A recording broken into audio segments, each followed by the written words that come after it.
Hello everyone. Today we will discuss on the topic of balance of payment.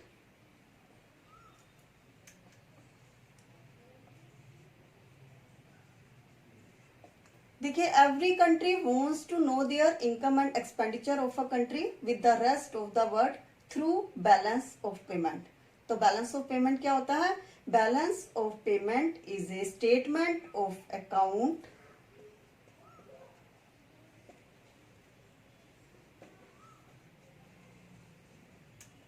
showing all economic transaction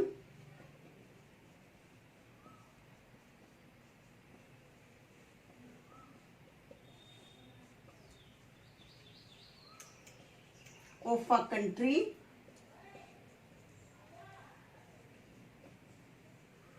with the rest of the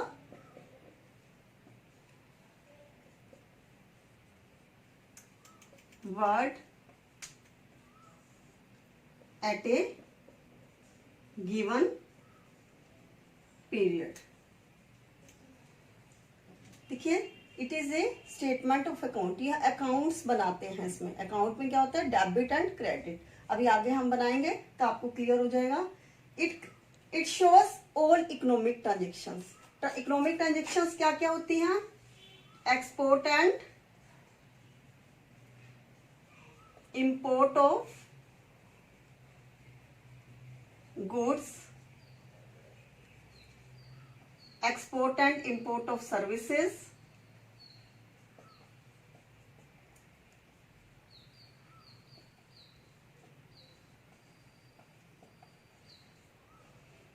international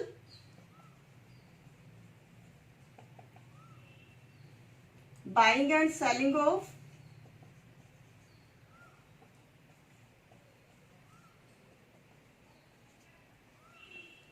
financial assets,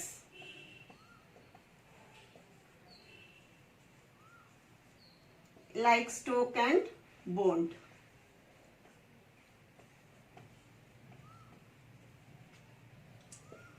International buying and selling of real assets,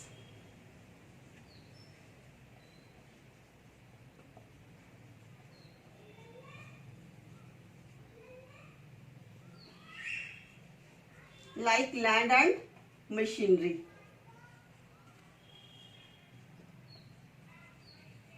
So these are the economic transaction of a country with the rest of the world. दूसरे country से at a given period. ये time कितना हो सकता है? ये 1 year का time होता है. और जब हम कंट्री की बात करते हैं, कंट्री इंक्लूड्स इंडिविजुअल. हम कंट्री में कोई भी इंडिविजुअल भी हो सकता है ट्रांजेक्शन करने वाला, गवर्नमेंट भी हो सकती है, एंड कोई फर्म भी हो सकती है. तो आपसे यदि पूछा जाए what is balance of payment, balance of payment is a statement of account showing all economic transaction of a country with the rest of the world at A given period of time. तो ये one period कितना होगा? 1 year का.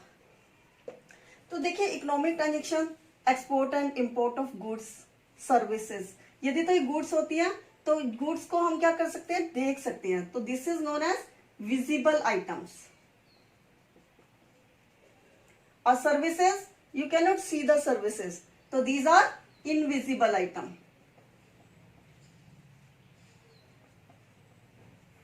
और international buying and selling of financial assets, हम जो ये stock, bonds वगैरह जितनी भी एफडीआई है या फॉरेन इंस्टीट्यूशनल इन्वेस्टमेंट है, it will come under the international buying and selling of financial assets. और real assets, land and machinery. ये हम जितनी भी ट्रांजेक्शंस दूसरे कंट्रीज के साथ करते हैं, this is known as balance of payment. तो हमारे पास यहाँ पे एक और कॉन्सेप्ट है, बैलेंस ऑफ ट्रेड. देखिए, बैलेंस ऑफ पेमेंट में तो वी इंक्लूड 4 आइटम्स, लेकिन balance of trade is only dealing in the difference of export and import of goods. खाली हमारे पास क्या आएगा? तो आपसे यदि पूछा जाए बैलेंस ऑफ ट्रेड क्या होता है, balance of trade is the difference between export and import of goods, सिर्फ गुड्स के केस में, तो this is balance of trade. तो what is difference between balance of trade and balance of payment? Balance of trade means export and import of goods, और balance of payment export and import of goods, export and import of services, financial assets and real assets. Next topic is components of balance of payments. There are three components of balance of payments: current account, capital account and official reserve account. Three components. अब current account क्या होता है? Current account is that account which include visible trade and invisible trade. Visible trade में क्या होता है? Import and export of goods, और invisible trade export and import of services. तो visible trade is this one. Invisible is further divided into three parts. First one is factor income. जो भी हम business के लिए फैक्टर्स को use करते हैं, फैक्टर्स कौन कौन से होते हैं? जैसे लैंड, आपने कोई चीज लैंड जो है बोरो की है, लैंड के ऊपर आपको क्या देना पड़ेगा? रेंट। लेबर, आपने वर्कर्स लगाए हैं या एम्प्लॉइज लगाए हैं, यू हैव टू पे द सैलरी एंड वेजेस। कोई इन्वेस्टमेंट की है, इन्वेस्टमेंट पे आपने क्या पे करना है? डिविडेंड। कोई पेटेंट को यूज किया है, पेटेंट पे आपने क्या पे किया है? रॉयल्टी। तो इसमें जो भी फैक्टर इनकम है, चाहे वो एक्सपोर्ट हुई है या import, it will come in the factor income. और नॉन फैक्टर इनकम क्या होती है? शिपिंग। आप देखिए कोई भी आप चीज को एक्सपोर्ट इंपोर्ट करते हो तो आपको उनकी शिपिंग, आप गुड्स को तो देख सकते हो बट शिपिंग, बैंकिंग के थ्रू ट्रांजेक्शन करनी पड़ती है, इंश्योरेंस कराना पड़ता है। तो non factor services is also the invisible. Current transfer, ये करंट ट्रांसफर क्या होती है? जैसे कोई भी कंट्री दूसरे कंट्री को कोई गिफ्ट दे देता है या कोई ग्रांट देता है, या रेमिटेंसेस होता है। रेमिटेंसेस क्या होता है? कोई एनआरआई अपनी डिपॉजिट्स को इंडिया में अपने होम कंट्री में अपने फैमिली को सेंड कर देता है, this is known as remittance. तो these three factors are included in the export and import of services. Next component is capital account. Capital account is related to the flow of foreign capital among the different countries on account of change in ownership. Capital account में ownership change होना जरूरी होता है, और capital account include financial assets and real assets. मैंने आपको definition में भी बताया था, फाइनेंशियल एसेट्स में आपका क्या आता है? स्टॉक एंड बॉन्ड, और रियल एसेट्स में प्लांट एंड मशीनरी। तो these are the two components related to capital account, लेकिन इसमें ओनरशिप चेंज होना जरूरी होता है। तो आप कैपिटल अकाउंट का फॉर्मूला क्या है? Change in the foreign ownership of domestic assets minus change in the domestic ownership of foreign assets. जैसे फॉरेन ओनरशिप क्या होगी? फॉर एग्जाम्पल, कोई फॉरेनर जो है वो by the hotel chain of India, तो इंडिया का क्या ओनरशिप कहाँ चली गई? होटल की, फॉरेनर्स के पास, और वहां से हमें क्या मिला? Billion of dollars.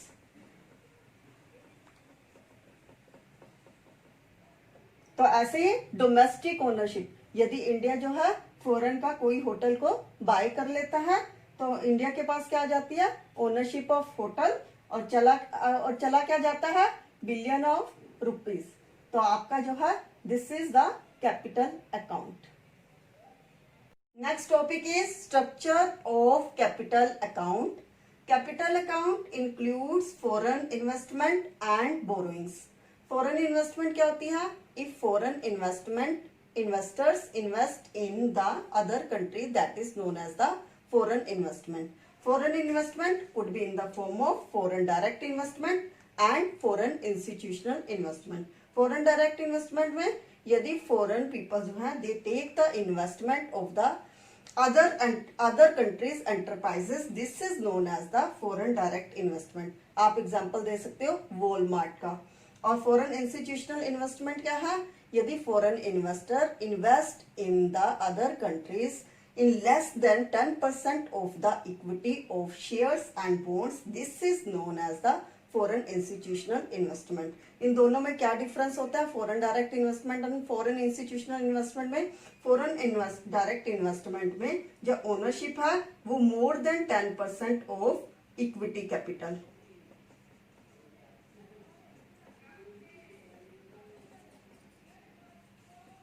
और फॉरेन इंस्टीट्यूशनल इन्वेस्टमेंट में less than 10% of equity capital.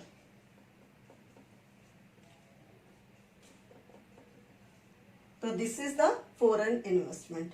Next is borrowing. Borrowing come in the form of external assistance, external commercial borrowings, NRI deposit, short-term trade credits. External assistance और external commercial borrowing में क्या difference होता है?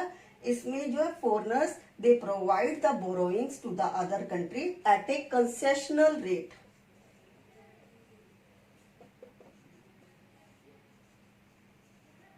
External commercial borrowing में borrowing is provided at a market rate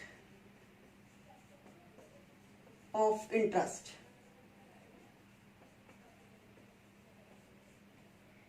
देखिए NRI deposits, NRI deposits और मैंने आपको करंट अकाउंट में ट्रांसफर पेमेंट्स में रेमिटेंस बताया था. रेमिटेंस में क्या होता है? जो भी एनआरआई होता है they send the money to the home country, उसको हम क्या बोलते हैं? ट्रांसफर पेमेंट, और it is a part of the current account. लेकिन जो एनआरआई डिपॉजिट्स होती हैं these are deposit into the bank, so it is the part of the capital account. Next है short term trade credits. जब borrowings less than 1 year के लिए provide की जाती है, this is known as short term trade credits.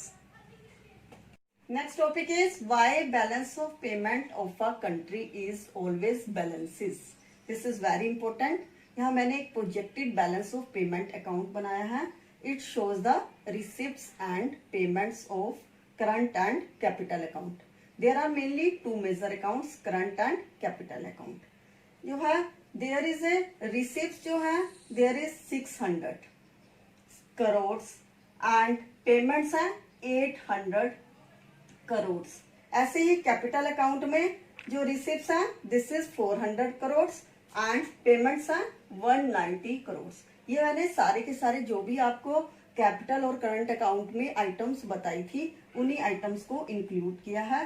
जैसे इसमें merchandise export, service exported, investment income, unilateral receipts, imports, service imports, investment by foreigners, unilateral payments. तो अब देखिए जो इसका है टोटल है करंट अकाउंट और कैपिटल अकाउंट का. यदि रिसिप्ट्स का देखें इट इज 600 एंड 400 1000. लेकिन पेमेंट में क्या है? इट इज 800 एंड 190, तो 990. हमारा जो है अकाउंटिंग टर्म में जो है both side receipts and payment should be equal. तो हमारा ये गैप कितने का हो गया? 10 का. This is known as the statistical discrepancies. तो हम इसको किसके अंदर दिखाएंगे? एरर्स एंड ओमिशन हेड में. तो हम उसे बोलेंगे कि balance of payment is in equilibrium.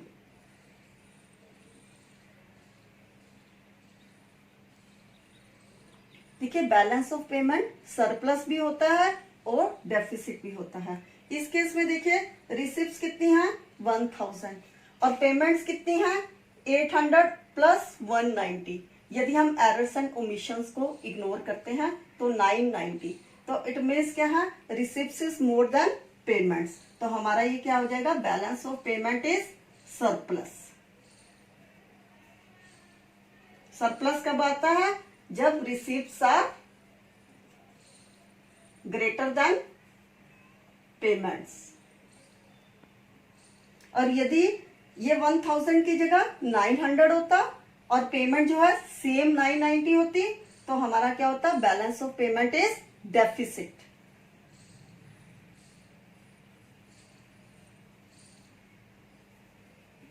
तो it means payment is greater than receipts.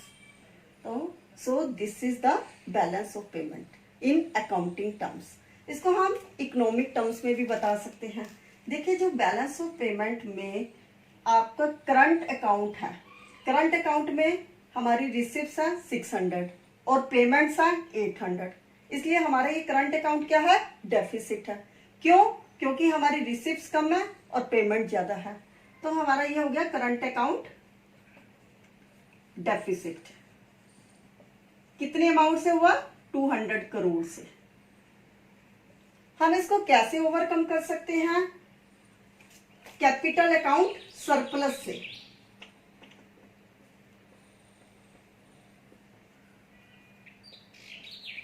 ये कितना गैप है, 200 और ये कितना है, 400. तो इसका मतलब क्या है, ये उससे डबल है. तो ये इसका हमने 400 से हमने किसको कवर कर दिया, सरप्लस 200 से. So we can overcome the current deficit through the capital account surplus. तो इस तरीके से balance of payment is always balance, but balance of trade is not always balance. मैंने आपको बताया था balance of trade includes export and import of goods. अब देखिए, एक्सपोर्ट देखिए कितने हैं, 200 और इंपोर्ट्स कितने हैं, 300. डिफरेंस कितना है, 100 का. तो this is balance of trade is a deficit, 100 से डेफिसिट है. हम इसको नहीं ओवरकम कर सकते क्योंकि balance of trade can not be overcome by the capital account. So balance of trade is not always balance, but balance of payment is always balance. Next component is official reserve account. The overall balance of current account, capital account, errors and omissions,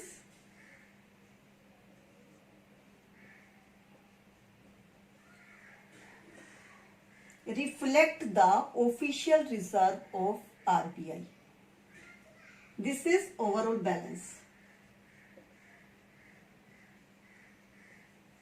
If overall balance is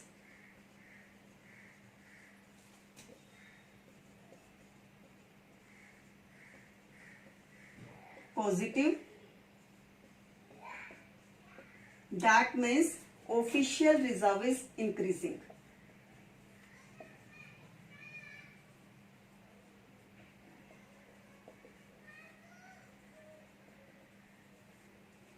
If balance is negative, official reserve is decreasing. ठीक है, जो RBI है, reserve bank of India, it deals in the official reserve and it is the custody of the RBI. So these are the components of the balance of payment. Next topic is autonomous and accommodating items of balance of payments. Autonomous items are those items which are for the purpose of earning profit. और ये हमारे balance of payment को surplus and deficit बनाती हैं.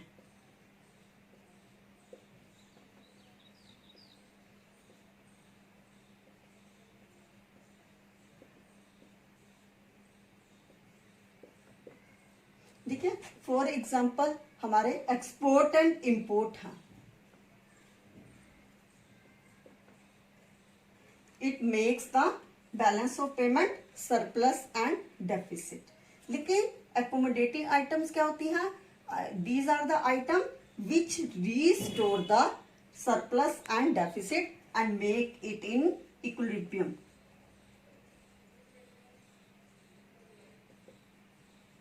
So this is the major difference between the autonomous and accommodating items.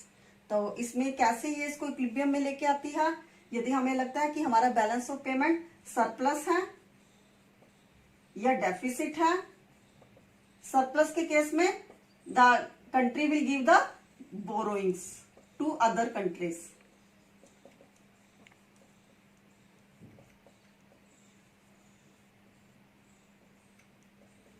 और deficit के case में borrowing comes in India.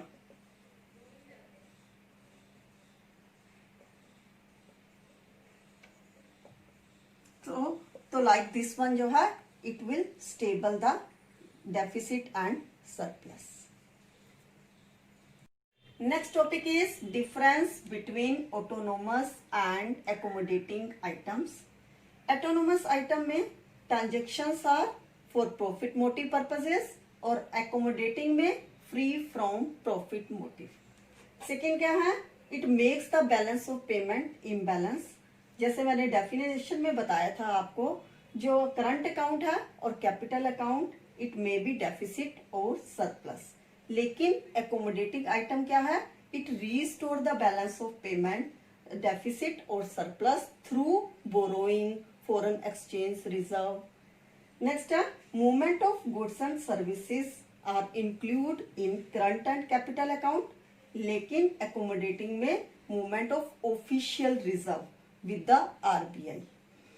So it's classified as above the line. Above the line क्यों है? क्योंकि जब हम बैलेंस ऑफ पेमेंट बनाते हैं, balance of payment is the total of current and capital account. हम इसमें मूवमेंट्स भी करंट एंड कैपिटल अकाउंट की लेते हैं और ओवरऑल बैलेंस हम कहाँ निकालते हैं? नीचे निकालते हैं। So these are the above the line of balance of payment. This is below the line, क्योंकि जब हमारे पास ओवरऑल बैलेंस आ जाता है, हम उसके बेसिस पे बताते हैं कि ऑफिशियल रिजर्व आर इंक्रीजिंग और decreasing. So this is called the below the line items of balance of payment. So these are the differences of autonomous and accommodating items. So now this topic is finished. For more videos, please like, share and subscribe my channel.